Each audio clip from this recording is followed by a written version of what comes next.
Μετά από πάρα πολύ καιρό είχαμε να κάνουμε podcast, επιστρέφουμε ξανά και σήμερα έχω μαζί μου την Ραφαέλα Κωνσταντίνου.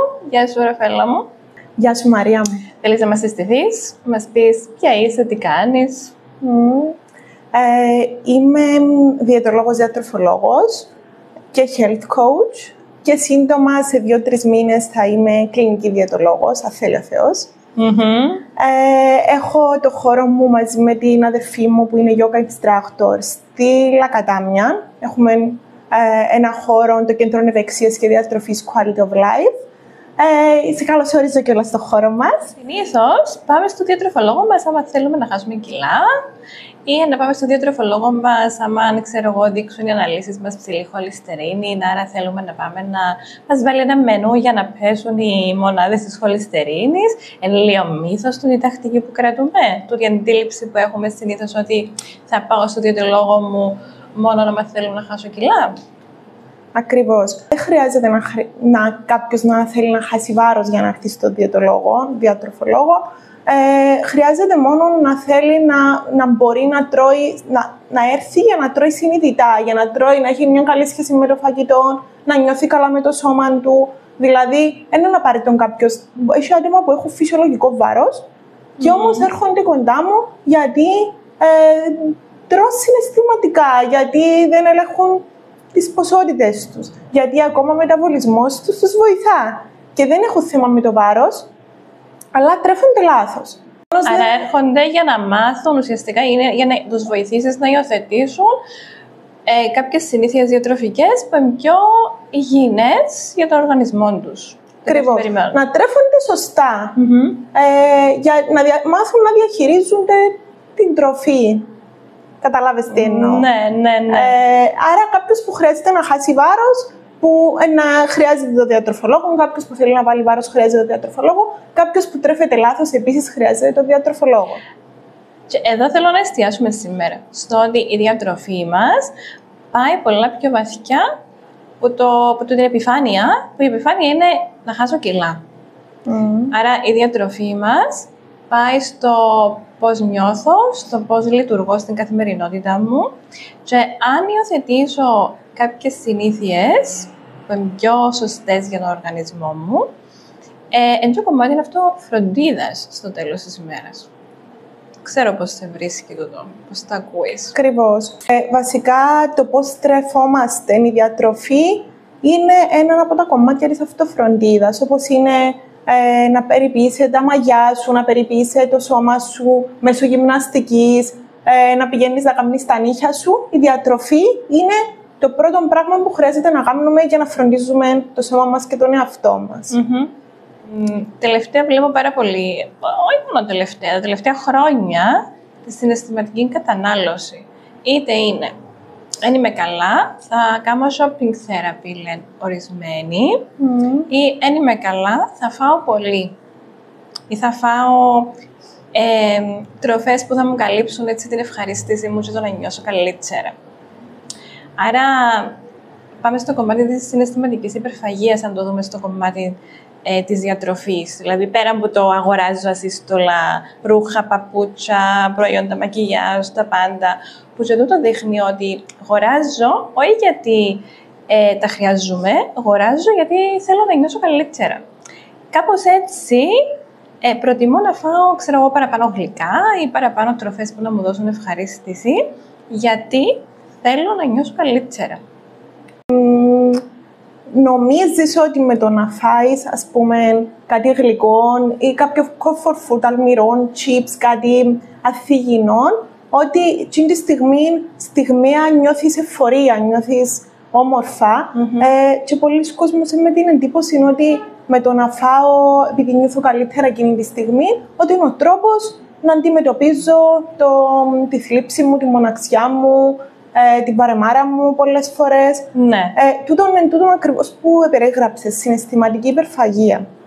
Συναισθηματική υπερφαγία είναι κάτι που πιστεύω συμβαίνει σε πολλούς που μας. Σε όλο τον κόσμο κάποια στιγμή συνέβηκε. Είναι κάτι που χρειάζεται να βρούμε τι μας οδηγά εκεί, ποιο συναίσθημα μας οδηγά εκεί, και να διαχειριστούμε το συναίσθημα. Το φαγητό είναι ο τρόπος για να λύσουμε. Θυμάμαι μια κοπέλα μου με ρώτησε, Μαρία, μα γιατί κάθε φορά που είμαι καλά, ανοίγω πολλές φορές στο ψυγείο και δεν μπορώ να το αντισταθώ.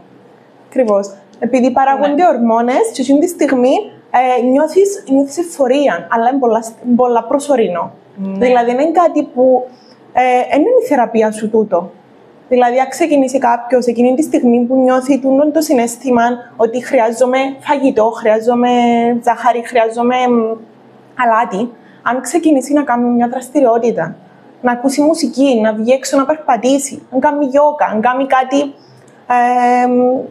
ας πούμε, για παράδειγμα, που να τον ευχαριστήσει εκείνη τη στιγμή, μακροχρόνια, αν το κάνουμε κάθε φορά, να έχει πολλά περισσότερα πλεονεκτήματα που το να τρώει. Γιατί μετά νιώθει και ενοχές, Μαρία μου, είναι απλά, εκτός που τις θερμίδες, εκτός που τη ζάχαρη, το πόσο κακό κάνουμε στο σώμα μας, ερχόμαστε μετά, νιώθουμε ενοχές, άμα το κάνουμε. Και φαύλος κύκλος μετά. Ακριβώς. Ναι. Μπορούμε να πούμε ότι η συναισθηματική υπερφαγία είναι μια ελαφριάς μορφής, ας πούμε, είναι μέσα στις διατροφικές διαταραχές. Διότι, από ό,τι καταλαβαίνω, εμπλέκεται πάρα πολλά το ψυχολογικό κομμάτι. Ναι, εμπλέκεται. Βασικά, εν το binge eating, ναι, μέσα στις διατροφικές διαταραχές, η συναισθηματική υπερφαγία μπορεί να εξελιχθεί σε διατροφική διαταραχή, από μόνον του δεν θεωρείται. Συναίσθημα βασικά, σύμπτωμα. Δεν θεωρείται από μόνον του η συναισθηματική υπερφαγία, δεν θεωρείται από μόνον του διατροφική διαταραχή. Okay. Αλλά ναι, η κακή ψυχολογική κατάσταση. Ναι, αλλά ας πούμε, πες ότι παίρνω ένα ζόρι, δεν είμαι καλά, είμαι στρεσαρισμένη υπερβολικά, είμαι αγχωμένη ή στεναχωρημένη πάρα πολλά. Και προσέχω ότι το διάστημα τρώω τροφές που είναι όλο, ξέρω εγώ, τσιπ, σοκολάτες, πολλά λιπαρά, γιατί έτσι με ευκαλεί το συναίσθημα μου. Παρατηρώ το, έρχομαι, αλλά να μπορέσω να τηρήσω ένα πρόγραμμα διατροφής, πρέπει πέρα από το πρόγραμμα που μπορεί να μου δώσει μια διατροφολόγος, να έχω και με κάποιον τρόπο μια υποστήριξη συναισθηματική για να με μάθει να αναγνωρίζω τούτα τα συναισθήματα, να με μάθει να αναγνωρίζω ότι, ξέρεις, τώρα είμαι πείνας. Να μας πεις και λίγο, πότε ξεχωρίζω τώρα που θέλω να φάω, πεινώ, όντως πεινώ ή είναι το συναίσθημα. Και την ώρα που με πιάνει το συναίσθημα και θέλω να πάω να φάω, πώς πρέπει να το λειτουργήσω και να αντισταθώ και να με φάω, για να μπορέσω να τηρήσω και το πρόγραμμα για να χάσω τα κιλά που θέλω να χάσω. Ακριβώς. Δηλαδή, πολλά περίπλοκο. Θέλει λίγο. Είναι τόσο δύσκολο όσο να ακούγεται. Όσο να ακούγεται, ναι. Ακριβώς. Okay. Χρειάζεται να μπορούμε να αναγνωρίσουμε αν είναι βιολογική η πείνα μας ή συναισθηματική. Ναι. Το πρώτο πράγμα που χρειάζεται να κάνουμε είναι να ρωτήσουμε τον εαυτό μας. Πεινάς πραγματικά?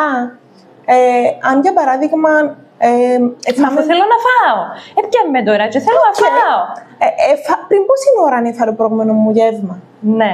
Αν για παράδειγμα μόλις έφα τώρα ένα ολοκληρωμένο γεύμα και νιώθω το συναίσθημα, και συνήθως ψάχνουμε συγκεκριμένες τροφές. Δηλαδή, δεν να θέλεις να φάεις έξτρα φαγητό. Δεν θέλω να φάω σαλάτα, να πούμε. Ακριβώς. Ένα αγκουράκι, ένα καρότο και να με ικανοποιήσει. Να θέλω να φάω μια σοκολάτα. Να θέλεις κέικ, κάτι που έχει λιπαρά. Ναι. Ακριβώς. Επομένως, όταν νιώθουμε ότι ήδη είμαστε εκεί πλήρεις, ναι. Και νιώθουμε το συναίσθημα έτσι έντονα και δεν μπορεί να φύγει, ας πούμε, με το να φάμε λίγο περισσότερο φαγητό, σημαίνει ότι είναι συναισθηματικό. Θέλουμε να καλύψουμε κάποιο συναίσθημα. Συνήθως η βιολογική πείνα σταδιακά που έρχεται. Εκείνο που λαλούμε, νιώθεις γουργούρισμα στο στομάχι, νιώθεις ότι χρειάζεσαι έτσι, πιάνεις λίγο η αδυναμία, ο πονοκέφαλος. Ξέρεις πότε με πιάνει εμένα και θέλω να φάω παραπάνω? Τη νύχτα. Το πρωί πάω πάρα πολλά καλά. Να ξυπνήσω να πιω τον καφέ μου. Όταν νιώσω ότι πεινώ, θα φάω το πρόγευμα μου, το μεσημεριανό μου μετά. Και πάω το έτσι σταδιακά. Τη νύχτα όμως που θα σχολάσω και θα κάτσω στο καναπέ μου. Οκ. Θέλω και κάτι έξτρα. Και την ώρα πιάνει με εμένα. όχι μόνο εσένα, και πολύ άλλο κόσμο. Ναι. Βασικά το συμβαίνει ακριβώς, γιατί συνδέεται τη ξεκούραση σας, την τηλεόραση, με την υπερφαγία, με το γλυκό, με το αλμυρό, ίσως με την αγαπημένη σας λιχουδιά. Ναι. Ενώ να φάτε το βραδινό σας, δεν ικανοποιείστε. Έχει πολλοί κόσμο που εντρώει, μπορεί να φάει πάρα πολλά μικρή ποσότητα, γιατί ακριβώς θέλει να κάνει μετά υπερκατανάλωση. Επομένως, η λύση είναι να φάεις ένα ολοκληρωμένο βραδινό, να καλύψεις τις ανάγκες σου, δηλαδή να φάεις την πρωτεΐνη σου, να φάεις τη σαλάτα σου, τις φυτικές σου ίνες, να φάεις όλα τα δάστρακα σου, να περάσει, ας πούμε, κάποια ώρα. Αν αργήσεις να πάεις για ύπνο και θέλεις ακόμα κάτι, να φάεις, εννοείται. Απλά, αν για παράδειγμα. Τι θα φας είναι το θέμα. Τι θα φας είναι το θέμα. Και ναι. πόσο θα φας. Και το πόσο. Ακριβώς. Επομένως, ένας τρόπος να αναγνωρίζουμε να αναγνωρίζουμε ποτέ βιολογική πείνα εν τούτον. Αν για παράδειγμα φάμε ήδη το γεύμα μας και συνεχίζουμε να νιώθουμε έντονη πείνα, είναι ένα σημάδι. Ναι. Επίσης, αν είναι το ξαφνικό και θέλω να φάω πελάρα, δηλαδή θέλω να φάω γλυκό ή ένα comfort food, επίσης είναι σημάδι ότι συναισθηματικό και θέλω να καλύψω κάποιο συναίσθημα. Αν είναι βιολογική πείνα, καταλάβεις το, ένα γουργουρίζει υπάρχει και το άλλο. Αν είμαστε κοντά στην ορεξία μας, εμείς οι κοπέλες, ή στην περίοδο, κάποιες κοπέλες επηρεάζονται στην περίοδο και κάποιες κοπέλες στην ορεξία. Φαντάζομαι θέμα ορμονών και ξέρω εγώ.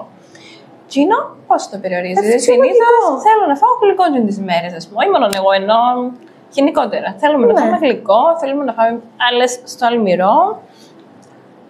Φυσιολογικό να συμβαίνει τούτο. Γενικά και πριν την περίοδο και κατά τη διάρκεια πολλές γυναίκες, χρειάζεται, θέλει ο οργανισμός μας και παραπάνω λίπος συνήθως και υδατάνθρακα. Αποδεχούμαστε το, θα φάμε κάτι παραπάνω και παραπάνω φαγητό και δεν θα νιώθουμε μετατύψεις. Ένα μέρος της διαδικασίας τούτων. Δεν είναι κάτι που χρειάζεται να το νιώθουμε «Απαναγιά μου, έτεγιωσε η περίοδος μου, θέλω και μια εβδομάδα να χάσω τα κιλά». Δεν μπαίνουν. Χρειάζεσαι τις θερμίδες της παραπάνω, χρειάζεται την ενέργεια την παραπάνω. Επομένως, θα στιβαστούν. Θυμούμαι χτες είχα μιλήσει με μια κοπέλα και είπα της ότι θα κάνουμε τη συνάντησή μας σήμερα.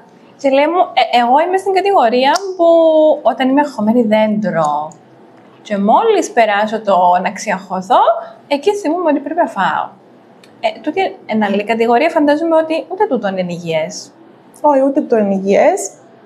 Υπάρχουν και άνθρωποι που τρώνε το συναίσθημα, υπάρχουν και άνθρωποι που δεν θέλουν να τρώνε τίποτε. Και επομένως, πάμε λίγο στο κομμάτι του για κάποιες μέρες δεν τρώμε τίποτε και μετά ξεσπούμε. Δηλαδή, έρχεται ο οργανισμός μας, επειδή δεν μπορεί να ανταπεξέλθει. Να ζητήσει τη χαμένη ενέργεια, που είναι πιάσα βασικά, που του λείπει. Ναι. Θέλει να ανταπεξέλθει, γιατί αν κάποιος για μέρες δεν τρώει σχεδόν τίποτε, επομένως να πέσει πάρα πολλά το βάρος του, να δυνατήσει, να νιώθει άρρωστος. Ναι. Επομένως, μετά μπορεί να του προκαλέσει και κάποιο θέμα υγείας και μπορεί και ο ίδιος να νιώθει ότι θέλει να ανακτήσει πίσω τις δυνάμεις του με το φαγητό. Και να ξεκινήσει να τρώει γλυκά, ζάχαρη, γιατί να πιστεύει ότι με τον τρόπο που να πιάσω την ενέργεια μου πίσω. Ναι. Οκ, άρα εφόσον συνειδητοποιήσω ότι έχω το συναισθηματική κατανάλωση στο φαγητό και ξεχωρίσω ότι ρε παιδί μου συμβαίνει μου συχνά το πράγμα. Είναι επειδή τώρα, τούτες στις 10 μέρες κάτι συμβαίνει. Το έχω χρόνια. Ωραία. Τι πρέπει να κάνω, ποια είναι τα βήματα για να βοηθήσω λίγο τον εαυτό μου να μπει σε ένα πρόγραμμα και να υιοθετήσει καινούργιες συνήθειες? Ναι. Εντάξει, αρχικά είναι το που είπαμε, να μάθουμε να αναγνωρίζουμε αν είναι βιολογική η πείνα ή αν είναι συναισθηματική. Ναι. Αν το αναγνωρίσουμε, χρειάζεται να κάνουμε κάποιες ερωτήσεις στον εαυτό μας, ίσως να καταγράψουμε σε κάποιο ημερολόγιο. Τις ώρες που, για παράδειγμα, νιώθω ότι θέλω να φάω τα πάντα, ότι θέλω να κάνω υπερφαγία, τι συναίσθημα νιώθω? Νιώθω θυμό, νιώθω θλίψη, νιώθω βαρεμάρα, τι θέλω να καλύψω με το φαγητό? Όταν βρούμε το συναίσθημα, μπορούμε με κάποιους τρόπους να διαχειριστούμε το συναίσθημα. Μπορεί να είναι γιόγκα, μπορεί να είναι κάποιο είδους γυμναστική, μπορεί να είναι ψυχοθεραπεία. Η διατροφή του μπορεί να λειτουργήσει δηλαδή σε όλα τα επίπεδα. Άρα χρειάζεται ίσως να δεχτώ ότι πρέπει να συνδυάσω, να πάρω βοήθεια από διάφορες πηγές, να πάω σε διατροφολόγο μου, αλλά να υιοθετήσω σε κάποια πράγματα, ίσως μια άσκηση, ίσως να βάλω άλλες συνήθειες ταυτόχρονα για να χαμηλώσω τα επίπεδα του άγχους μου. Ακριβώς. Ναι, ή για να τα βρω με τον εαυτό μου, για να ξεκινήσω να νιώθω πλήρης εσωτερικά, να μην νιώθω διάφορα συναισθήματα που δεν τα χρειάζομαι. Ναι. Βασικά, θέλουμε να ανέβουν οι ορμόνες της ευφορίας, της χαράς. Θέλουμε, ας πούμε, με τη γυμναστική να έχουμε παραπάνω ενδορφίνες, επομένως να μειώσουμε έτσι την κορτιζόλη στο σώμα μας. Άρα το ένα εφαύλος κύκλος, είναι όπως το είπαμε και πριν. Ναι. Επομένως το ένα φέρνει το άλλο. Να μειωθούν οι ορμόνοι του άγχους, να αυξηθούν οι ορμόνες της ευφορίας, της χαράς. Έτσι, αν την ώρα που νιώθουμε ότι που τρώμε γλυκά, ερχόμαστε μετά και νιώθουμε ενοχές, τύψεις, σαν να αυξάνουμε την κορτιζόλη μας, δεν την μειώνουμε. Σίγουρα. Και γενικά, δεν ξέρω αν το πρόσεξες και εσύ, αν μέρες που φάεις πολύ περισσότερη ζάχαρη, νιώθεις πάρα πολύ βαρετός, λιθαργικός. Ισχύει. Ενώ μέρες που να φάεις πιο υγιεινά, εκείνο που νιώθω και την ικανοποίηση είναι ότι φροντίζω τον εαυτό μου. Ότι κάνω κάτι για μένα, ότι προσφέρω του θρέψη. Επομένως, τις μέρες νιώθεις εκείνο που λαλούμε, νιώθεις ευφορία, νιώθεις πολλά καλά με το σώμα σου.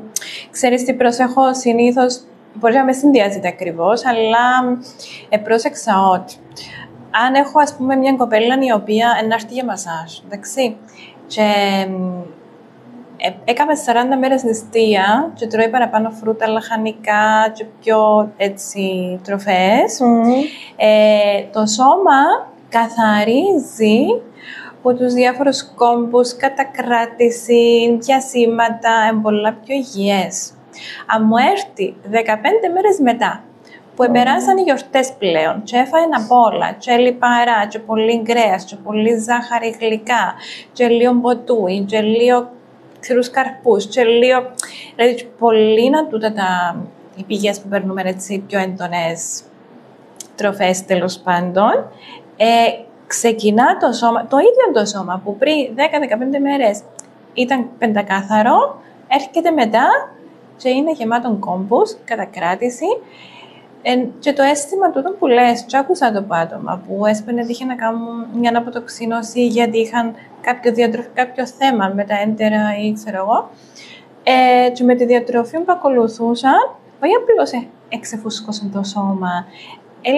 Σαν να γενναίωσα 10 χρόνια, δηλαδή είχα τόση ενέργεια μες στην καθημερινότητά μου. Δηλαδή, δεν εξυπνούσα και να νιώθω κόπος ή ένα έρχεται το μεσημέρι και να πω Παναγία μου πώς θα βγάλω το υπόλοιπο της ημέρας. Ναι. Διότι δεν έχω άλλη ενέργεια. Δηλαδή, μόνο με την τροφή, πόσα διαφορά είχε, ναι.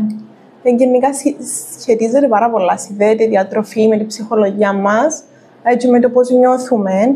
Ένα αλληλεύδετα. Γι' αυτό είναι τούτο που είπαμε ότι χρειάζεται να βάλουμε προτεραιότητα, να βάλουμε μπροστά την τροφή μας και να σκεφτούμαστε, να θέλουμε να τρώμε πράγματα που μας ευχαριστούν, ναι, που μας θρέφουν κιόλας, γιατί να μας έρθει μετά. Το σώμα μας να μας το ανταποδώσει. Δηλαδή, ναι, αφού γλυκό εκείνη τη στιγμή να νιώσω εκείνη τη στιγμή ευφορία, ναι, απλά μετά, τι είναι να μου δώσει μετά. Ναι, ναι.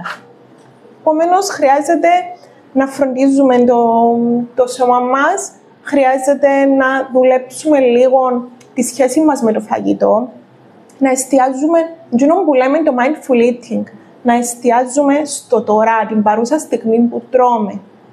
Τι μου προσφέρει εκείνο που να φάω, γιατί να το φάω, ας πούμε, όχι απλά τρώω για να φάω, που πολλοί κόσμος κάνει το.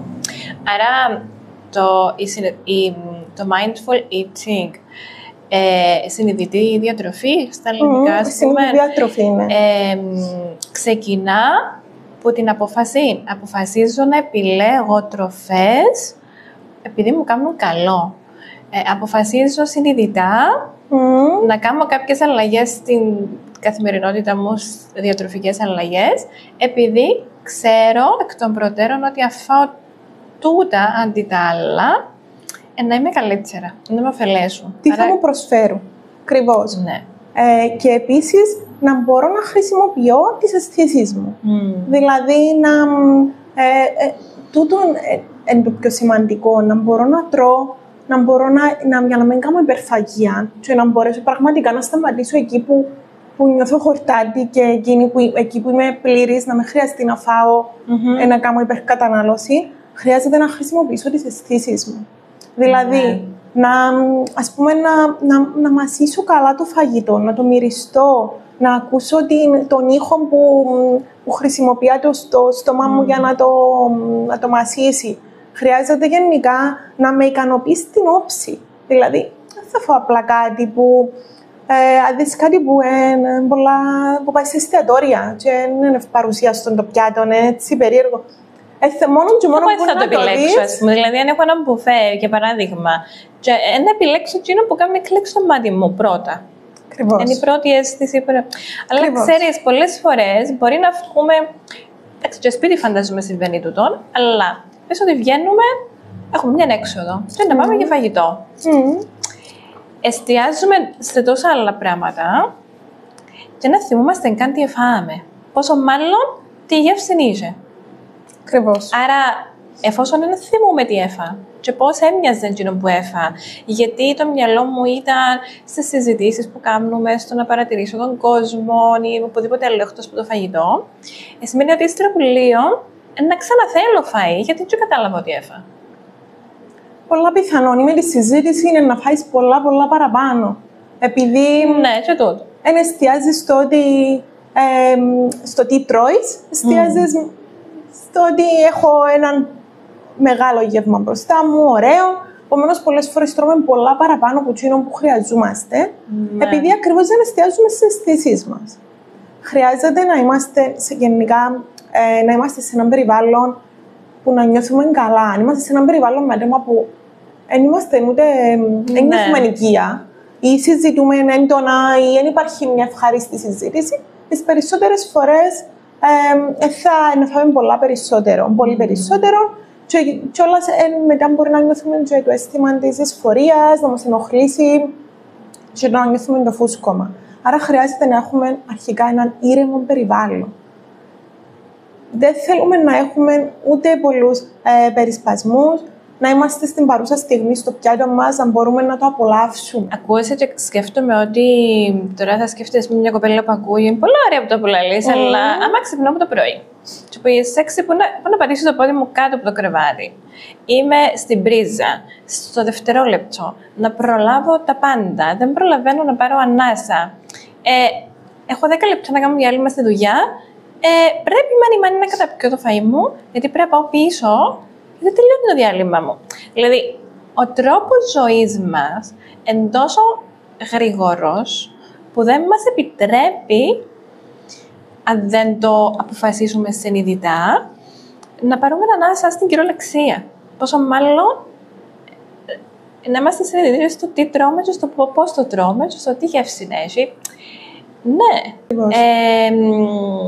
Και κάτι που λέω συχνά και στις συνεδρίες μου τις κοπέλες, όταν μου λένε, δεν είμαι διατροφολόγος, αλλά κάτι που μπορώ να τους πω εγώ είναι βάλτε απόλαυση και ευχαρίστηση στη ζωή σας. Γιατί έχουμε ανάγκη εμείς οι γυναίκες, κυρίως εμείς οι γυναίκες, που είμαστε πιο συναισθηματικά πλάσματα, να έχουμε ευχαρίστηση στη ζωή μας. Ευχαρίστηση δεν σημαίνει μόνο το φαΐ. Ευχαρίστηση σημαίνει μπαίνω να κάνω ένα μπάνιο, απόλαυσε το νερό που τρέχει πάνω σου, πώς το νιώθεις το νερό, το ζεστό στο σώμα σου. Απόλαυσε το αφρόλουτρο μου, πώς μυρίζει, αρέσει και σου η μυρωδιά. Απόλαυσε τα υφάσματα που αγοράζεις για ρούχα, ας πούμε. Απολαμβάνεις, τα κοιτάζεις να σε βολεύουν, να νιώθεις ωραία μέσα σε εκείνο που φορείς. Απολαμβάνεις τη φύση, να φύγεις έξω στη φύση. Δηλαδή, βάλε απόλαυση στη ζωή σου, γιατί αν μου λείπει τούτο, ο πιο γλύρος τρόπος να πάρω ευχαρίστηση είναι να ανοίξω ψυγείο και να φάω ό,τι βρω μπροστά μου. Γιατί εκείνη τη στιγμή είναι να νιώσω καλά. Για εκείνη τη στιγμή μόνο. Ναι. Εν τούτο που λέμε συνειδητότητα. Ναι. Να νιώσεις ότι να ξέρεις γιατί το κάνεις, να ξέρεις ότι όπως και με τον μπάνιο, όπως με τη μυρωδιά, χρησιμοποιείς τη αίσθησή σου. Ναι. Ναι. Ακριβώς. Μα γι' αυτό μου το φέρνω ως παράδειγμα, ότι χρειάζεται γενικά η ζωή μας να... Δηλαδή, δεν μπορώ να πάω μόνο στο φαγητό και να πω και να μάθω να τρώω συνειδητά, αν όλη μου η ζωή και όλη μου η καθημερινότητα είναι στο τρέξιμο και μετρώ τα δευτερόλεπτα. Αν δεν δίνω το χρόνο, το space στον εαυτό μου να κάτσω και να πάρω και να πνοέσω και να πω τέλειωσα τη μέρα μου ή ξεκινώ τη μέρα μου ή κάνω break τώρα και να είμαι συνειδητή στο κάθε τι που κάνω,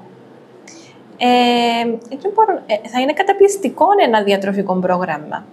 Ακριβώς. Ενώ αν όλη μου η ρουτίνα, ο τρόπος ζωής βασικά να είναι συνειδητός, να με βοηθήσει πολλά παραπάνω και στη διατροφή. Αν μάθει κάποιος ότι, για παράδειγμα, είναι να τρώω και να θωρώ τηλεόραση ή να τρώω και να τρώω τόσο γρήγορα γιατί έτσι συνήθισα, μετά τούτο θεωρεί το σώμα του οργανισμού στο τσίνο το φυσιολογικό του. Θεωρεί το normal πλέον. Normal. Ναι. Αν το βάλεις να φάει αργά, κανονικά χρειάζεται να τρώει σε διάρκεια 20 λεπτών για να γίνεται και σωστά η πέψη και να φτάσει ο κορεσμός. Αν βάλεις κάποιον που τρώει γρήγορα να φάει μέσα στη διάρκεια 20 λεπτών, με ένα μηνισκούν και θωρούμε. Άλλος βάλτε χρονόμετρο πραγματικά να δείτε σε πόση ώρα τρώτε. Πάρα πολλά, δηλαδή νομίζω ότι πολλοί που μας δεν το αντιλαμβανόμαστε πόσο γρήγορα τρώμε. Πολλοί κόσμος τρώει σαν οδηγά. Κάποιες φορές κάνω το και εγώ, Μαρία, αλλά δεν είναι τούτον η λύση. Δηλαδή πρέπει να βάλουμε προτεραιότητα. Ό,τι και αν κάνουμε, όπου και αν είμαστε. Αν μάθει κάποιος ότι, για παράδειγμα, είναι να τρώω και να θωρώ τηλεόραση ή να τρώω και να τρώω τόσο γρήγορα γιατί έτσι συνήθισα, μετά τούτο θεωρεί το σώμα του οργανισμού στο τσίνο το φυσιολογικό του. Θεωρεί το normal πλέον. Normal. Ναι. Αν το βάλεις να φάει αργά, κανονικά χρειάζεται να τρώει σε διάρκεια 20 λεπτών για να γίνεται και σωστά η πέψη και να φτάσει ο κορεσμός. Αν βάλεις κάποιον που τρώει γρήγορα να φάει μέσα στη διάρκεια 20 λεπτών, με ένα μηνισκούν και θωρούμε. Άλλος βάλτε χρονόμετρο πραγματικά να δείτε σε πόση ώρα τρώτε. Πάρα πολλά, δηλαδή νομίζω ότι πολλοί που μας δεν το αντιλαμβανόμαστε πόσο γρήγορα τρώμε. Πολλοί κόσμος τρώει σαν οδηγά. Κάποιες φορές κάνω το και εγώ, Μαρία, αλλά δεν είναι τούτον η λύση. Δηλαδή πρέπει να βάλουμε προτεραιότητα. Ό,τι και αν κάνουμε, όπου και αν είμαστε. Ξέρεις, βλέπω τώρα και σε νεαρούς γονείς που για να κάτσει το μωρό να φάει, βάζουν μπροστά του ένα τάμπλετ και λέω έλα να δεις την αγαπημένη σου σειρά για να κάτσει το μωρό να φάει. Αλλά ουσιαστικά μαθαίνουμε το μυαλό του συνήθεια με τον τρόπο. Ακριβώς. Και να γίνει μετά ένας ενήλικας που όποτε κάθεται στην τηλεόραση ή όποτε βρίσκεται μπροστά σε μια οθόνη, να πρέπει να τσιμπά. Και άμα έχουμε οθόνες μπροστά μας, συνήθως να φάμε πολύ περισσότερο από εκείνο που χρειαζόμαστε. Ναι. Ενώ αν τρώμε πιο συνειδητά και είμαστε εκείνη τη στιγμή, δηλαδή είναι τούτο που είπες. Παίρνω τις ανάσες μου, δηλαδή είναι εκείνο που τρώω ασυναίσθητα, τρώω αργά. Να παίρνω τις ανάσες μου διάμεσα από το φαγητό, να μιλώ, να κοινωνικοποιούμε αν είμαι με κόσμο, να μπορώ να μασώ καλά, να γεύομαι, να νιώθω εκείνη τη στιγμή. Γιατί είναι κάτι να απολαύσει το φαγητό. Ναι, αλλά σημαίνει ότι να μαγειρεύω μόνο τροφές που μου αρέσκουν. Και αν μόνο οι τροφές που μου αρέσκουν είναι τα μακαρόνια και τα ζυμαρικά. Δηλαδή. Είναι λίγο άλλο θέμα τώρα, αλλά πραγματικά. Δηλαδή, λες, πρέπει να απολαμβάνω το φαγητό μου. Ωραία. Εμένα, μόνο μακαρόνια μου αρέσκουν. Πατάτες, ρύζα, γενικά τούτη κατηγορία. Και λέει Μαρία, μα πρέπει να τρως σαλάτες, πρέπει να τρως όσπρια. Ωραία. Πώς το φτιάχνουμε τούτο? Λοιπόν, εντάξει. Είναι φυσιολογικό να τρώει κάποιος 7 μακαρόνια και ζυμαρικά. Επομένως, χρειάζεται να βάλεις και τα ζυμαρικά σου, να βάλεις και γενικά τις τροφές που σου αρέσουν και σταδιακά να εντάξεις συνήθεια. Έμαθες να τρώεις παραπάνω ζυμαρικά και αρέσκουν σου. Θα βρούμε τρόπους να σου αρέσουν και τα υπόλοιπα. Με τη συζήτηση, να σου πω εγώ με πάρα πολλοί κόσμο που δεν έτρωγε τα λαχανικά, δεν έτρωγε τα όσπρια, βρίσκουμε τρόπο και εντάσσουμε τα στη διατροφή. Αν έχεις και τα ζυμαρικά που σου αρέσουν, αν έχεις και τα γλυκά που σου αρέσουν, και έχεις και πράγματα που μπορεί να με που πιστεύεις ότι δεν σου αρέσουν, άμα υπάρχει μια ισορροπία, κάτι που είναι πιο αποδεκτό στο σώμα σου. Είναι και στο μυαλό σου, στο εγκέφαλο σου, ότι τρώω εκείνα που θέλω, που πιστεύω ότι είναι μόνο εκείνα που θέλω, να δοκιμάσω και κάποιες νέες τροφές. Και σιγά σιγά τούτο που είπες, γίνεται τρόπος ζωής, ενώ συνηθίζεις να τρώεις, έτσι καταλαβαίνεις και πόσο καλά νιώθεις με το να τρώεις και τις φοιτικές σου ίνες, να χορτάσεις και πιο γρήγορα φάτσι τη σάλατα σου, Ναι. να πιάσεις και τις βιταμίνες σου, το φρούτο σου. Θεωρώ ότι άμα μπεις σε μια διαδικασία να δοκιμάσεις, να πειραματιστείς, δηλαδή είναι, για παράδειγμα, καλές και κακές τροφές. Πρέπει να βάλεις μέσα στο μυαλό σου, χρειάζεται να δοκιμάσω. Δηλαδή, μπορεί κάποιος για 20-25 χρόνια να μην έφαγε ποτέ όσπρια ή να έφαγε που ήταν μικρός. Εγώ, ας πούμε, μου μικρή δεν έτρωγα τις σαλάτες. Δεν θα έβλεπες μέσα στο πιάτο μου τίποτε πράσινο, εκτός παγκουράκι. Τίποτε άλλο. Εντάξει. Όταν ξεκίνησα εγώ να τρώω σαλάτες, ήταν μετά που έτσι άρχισα να τα βρίσκω με τον εαυτό μου, ήμουν καλύτερα ψυχολογικά,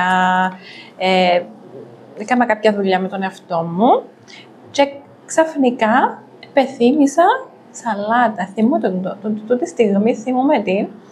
Και θυμούμαι όταν είχαμε πάει με την κόρη μου να αγοράσουμε που ψισταριά φαγητό και λέει μου, μα τι αγοράσαμε, με πιάσαμε κοτόπουλο, πατάτες. Τι είναι τα φύλλα τα πράσινα, λαλή μου, γιατί τα αγοράσαμε. Δηλαδή, τόσο έξω από τη διατροφή μας ήταν, γιατί μου αρέσει και εμένα η σαλάτα. Ενώ τώρα τρώω πολλά παραπάνω. Ναι. Άρα, γενικά. Μπήκαν σταδιακά όμως. Δεν πιέστηκα και που μα πρέπει να φάω μπρόκολο, να πούμε, μ' αρέσει και μα πρέπει να το φάω. Με κάποιον τρόπο, δεν ξέρω πώς, ήρθαν πολλά σταδιακά. Εντάξει, επειδή ακριβώς ένιωσες ότι χρειάζεσαι να φάεις μια τροφή πιο καθαρή. Εσύ ένιωσες καλά με τον εαυτό σου εκείνη τη στιγμή και υποσυνείδητα το σώμα σου ήθελε πιο... Που μόνον του. Που μόνον. Ξέρουμε αν τα συναισθήματα συνδέονται με τα φαγητά που επιλέγουμε. Υπάρχουν έρευνες σε τούτα ή ξέρουμε. Αν βιώνω ενοχές, θυμό, απογοήτευση, μπορεί να επιλέγω παραπάνω, για παράδειγμα, γλυκά, ή αν έχω παραπάνω, αν δεν έχω τόση αυτοπεποίθηση ή αν νιώθω μειονεκτικά με τον εαυτό μου, μπορεί να επιλέγω παραπάνω κρέας ή παραπάνω λιπαρά. Ή παρατηράς εσύ που τους πελάτες σου που βλέπεις ενώ από τον κόσμο, βλέπεις, ας πούμε, να τίνει κάποιος σε κάποιες τροφές με βάση τα συναισθήματα του. Ναι. Συνήθως τίνει να φάει περισσότερο υδατάνθρακα και ζάχαρη τις στιγμές που νιώθει απογοήτευση, θυμό, θλίψη, τα συναισθήματα, τα αρνητικά συναισθήματα. Νιώθει ότι δημιουργούν του μια αίσθηση ευτυχίας εκείνη τη στιγμή. Στην πραγματικότητα, η κακή ψυχολογική κατάσταση φύρει τον εγκέφαλο και έρχεται μετά και ζητά για να νιώσει εκείνη τη στιγμή ευφορία και χαρά, θέλει να φάει ζάχαρη, ζυμαρικά παραπάνω, γλυκά. Ναι. Άρα βλέπουμε ότι υπάρχει σχέση μεταξύ διατροφή και συναίσθημα. Ακριβώς. Και συνδέεται στο πώς νιώθει. Δηλαδή, δείξε μου τι τρώεις να σου πω πώς νιώθεις, κάπως έτσι. Παίζει λίγο, ναι. Παίζει. Πολλά, ναι. Ωραία. Μπορούμε να το πάρουμε και αντίστροφα. Δηλαδή, συνειδητοποιάς ότι είσαι πολλά στρεσαρισμένη, είσαι πολλά στενοχωρεμένη. Ωραία. Μην τα φας τούτα. Και έλα βάλε, παραπάνω αντιοξυδωτικά. παραπάνω κάποια άλλα στοιχεία για να μειώσεις τα επίπεδα του στρες σου. Δηλαδή, δεν είναι μόνο να κάνεις meditation και να κάνεις αναπνοές κλπ. Αν φάεις και λίγα φρούτα παραπάνω, για παράδειγμα, μπορεί να μου κατεβάσει τα επίπεδα της κορτιζόλης μου και να μου ανεβάσει άλλες ουσίες που να με κάνουν να νιώσω καλύτερα. Δηλαδή, λειτουργούμε και λίγο σαν φυσικά αντικαταθλιπτικά, φυσικά αντιστρες. Ναι. Έχει τροφές που βοηθούν γενικά και ανεβάζουν τη διάθεσή μας. Αν φάμε τροφές περισσότερες αντιεξουδοτικά, φυτικές ίνες, φάμε για παράδειγμα παραπάνω φρούτα, παραπάνω λαχανικά, ας πούμε κάποια φρούτα που έχουν και πολλά χρώματα, όπως είναι τα μούρα, τώρα της εποχής έχουμε τα πορτοκάλια, τα μανταρίνια. Γενικά, όσο παραπάνω χρώμα, τόσο παραπάνω και αντιοξυδοτικά. Ακριβώς. Ναι. Επομένως, τούτες οι τροφές, όπως για παράδειγμα και τα λιπαρές τροφές, τα καλά λιπαρά που έχουν τα ω3, όπως το ψάρι, ο σολομός, οι σαρδέλες, τα λιπαρά μέσω των ξηρών καρπών, οι σπόροι, οι λιναρόσποροι, τα τσία, τούτα που λαλούμε, βγήκαν πολλές μόδες με σπόρους κλπ. Έτσι είναι τυχαία. Ναι. Τούτα γενικά είναι αποδεδειγμένα ότι αυξάνουν τις ορμόνες της ευτυχίας, της χαράς, αυξάνουν τις ενδορφίνες. Μια και είπες για μόδα όμως, ένα από και το άλλο. Ναι. Με φάει σοκολάτες και γλυκά και κέικ και ξέρω εγώ που έχουν ζάχαρη, αποφεύγουμε τη ζάχαρη, αλλά βάλουμε άλλα γλυκαντικά. Βάλουμε μέλι, βάλουμε. Ξέρω εγώ, υπάρχουν απείρες συνταγές που βλέπουμε στο διαδικτύο και συστήνονται ως πιο υγιεινές. Έναν είδος ζάχαρης στο τζίνο, έναν είδος. Δεν ξέρω. Μόδα. Όντως κάνει τόσο κακό η ζάχαρη. Όντως, άμα τρώμε γλυκά με άλλα γλυκαντικά μέσα, πιο υγιεινά, άρα φάτε και οκ. Βασικά, είναι σωστό ή λάθος τούτο που λέεις. Δεν έχει σωστό και λάθος. Μπορούμε να τρώμε από όλα. Μπορούμε να τρώμε και τη ζάχαρη. Αν κάποιος όμως, αν υπάρχει θέμα υγείας, θα με αλλάσει. Σίγουρα θέλουμε να τρώει τούτα τα εναλλακτικά, τα γλυκαντικά, ας πούμε, που δηλαδή δεν θα στερήσουμε σε κάποιον τη γλυκιά γεύση, επομένως να μπορεί να το φάει με τη στέβια, για παράδειγμα, να μπορεί να ευχαριστηθεί κάποια γλυκά με άλλον τρόπο. Θερμιδικά, πολλές φορές δεν έχει καμία διαφορά το γλυκό με τα γλυκαντικά ή με τη ζάχαρη. Απλά πολλές φορές έχει να κάνει και με το πώς ανεβάζει τη γλυκόζη, το ζάχαρο στο αίμα σου. Επομένως, έχει να κάνει με τις αυξομοιώσεις του ζαχάρου στο αίμα. Κάποιες φορές, αν φάεις, για παράδειγμα, ζάχαρη, να σου ανεβάσει πολλά απότομα το ζάχαρο σου στο αίμα και μετά να σε ρίψει απότομα. Ναι. Επομένως, μετά να θέλεις ξανά ζάχαρη, να θέλεις ξανά υδατάνθρακα, κάτι γλυκό. Ενώ έχει κάποιες τροφές που είναι πιο γλυκές, που δεν θα σου αρέσει. Ας πούμε, για παράδειγμα, όπως είναι το σιρόπι αγάδης, δεν ξέρω αν το γνωρίζεις. Ναι. Ή για παράδειγμα, να φάω φινίκια ή να φάω κάποιο φρούτο πιο γλυκό, να μου ανεβάσει πάλι το ζάχαρο, αλλά δεν θα είναι το ίδιο. Επομένως, τσίνο που να φάω, φάω ένα γλυκό με φινίκια, φάω ένα γλυκό. Νομίζω κάποιος που θέλει τώρα να φάει σοκολάτα, να φάει ένα μήλο και να πει «ΟΚ, είναι αρκετό». Που μπορεί για τον οργανισμό να είναι υπεραρκετό. Αλλά για το άτομο που τον τραβάει, θέλω να φάω σοκολάτα.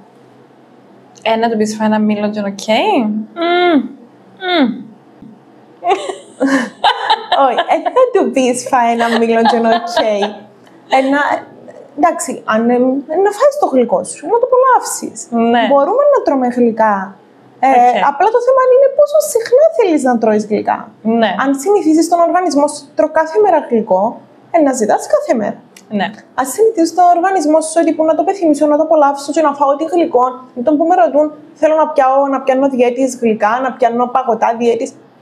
Μα εγώ προτιμώ να πιάσεις μια φορά να το απολαύσεις, τι είναι που θέλεις. Ναι.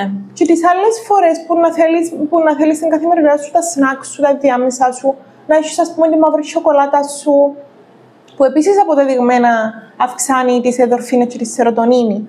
Ή να φάεις, ας πούμε, τους ξηρούς καρπούς σου με τα παστά σου, ή να κάνεις έναν ωραίο γλυκό εσύ με την αγάπη σου, ή με τα φινίκια. Τώρα πλέον, αν μπεις στο διαδίκτυο, έχει πάρα πολλές συνταγές. Μπορεί να κάνει κάποιος πάρα πολλά ωραία κέικ, πολλά ωραίες μπάρες, balls, energy balls. Επομένως, υπάρχουν τρόποι να έχεις τη γλυκιά γεύση, να μπορείς να απολαμβάνεις εκείνο που τρως, αν είσαι άτομο που σου αρέσουν πολύ τα γλυκά, χωρίς να τρώεις τη ζάχαρη σαν ζάχαρη. Ναι. Άρα δεν έχει άσπρο και μαύρο, δεν έχει καλές και κακές τροφές. Μπορείς να τρώεις και τη ζάχαρη σου.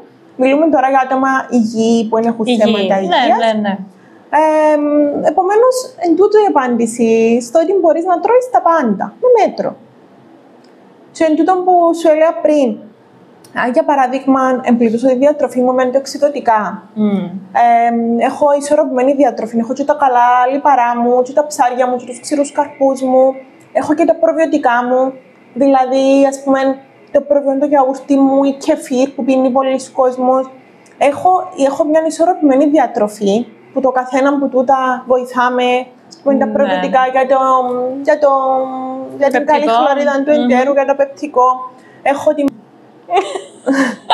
Όχι, δεν ξέρω αν στα σχολεία μας, δηλαδή φαντάζομαι ότι είναι κομμάτι εκπαίδευσης, δηλαδή θέλει παιδεία να καταλαβαίνεις τι τρώεις, πότε το τρώεις και γιατί το τρώεις. Δεν ξέρω, τα μωρά μας έχουν εκπαίδευση στο τι γίνεται. Πλέον υπάρχει, δηλαδή που έχω και εγώ μωρά στα σχολεία κλπ.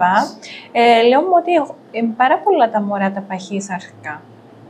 Και έτσι θέμα εμφάνισης ή κλπ. Ή έτσι που βλέπω εστιάζει πάρα πολλά το σχολείο στο bullying, να αποδέχεσαι τον άλλον. Ναι, θα κάνεις bullying σε κάποιον για κανένα λόγο, πόσο μάλλον και την εμφάνιση του.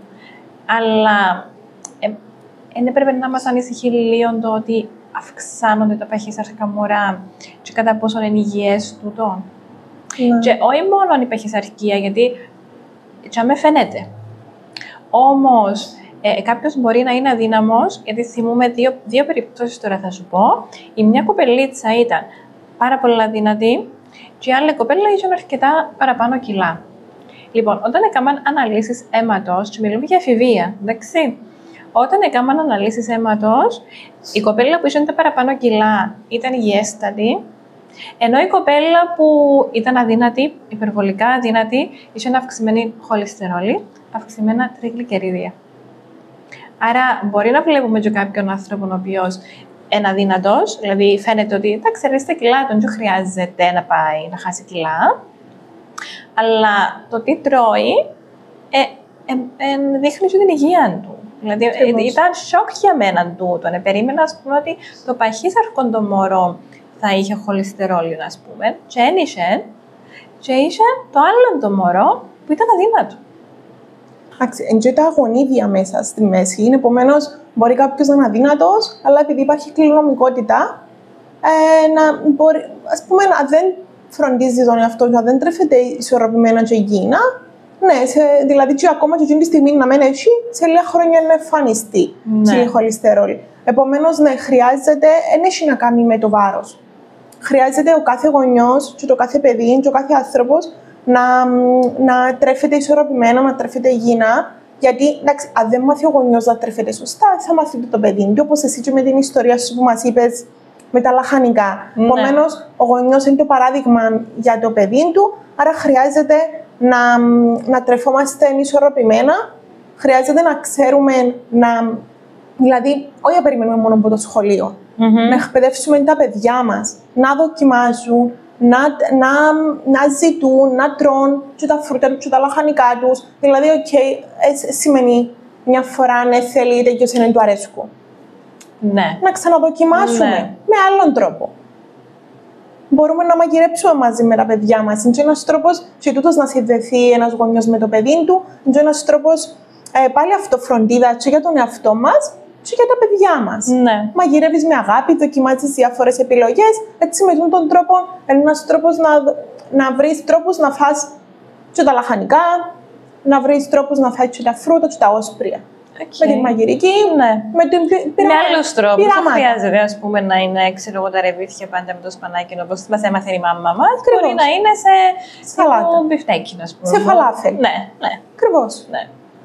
Υπάρχουν τρόποι για όλα. Φτάνει να θέλουμε να μπούμε στη διαδικασία. Ακριβώς. Τέλεια. Ευχαριστώ πάρα πολλά. Εγώ ευχαριστώ. Μπορούσα να σε Μαρία. ρωτήσω πολλές ερωτήσεις, αλλά να κάνουμε κανένα 2 ώρων, οπότε να το αφήσουμε για επόμενο. Ναι. Και εγώ να μπορούσα να πω ακόμα περισσότερα, μπορούμε να μιλούμε για ώρες, Ναι. αλλά αντιλαμβάνεσαι ότι δεν μπορούμε να το... θα έχουμε και επόμενα. Ναι, εννοείται. Ευχαριστώ. Εγώ ευχαριστώ για την Να είσαι πρόσκληση. καλά. Καλό υπόλοιπο. Τα λέμε.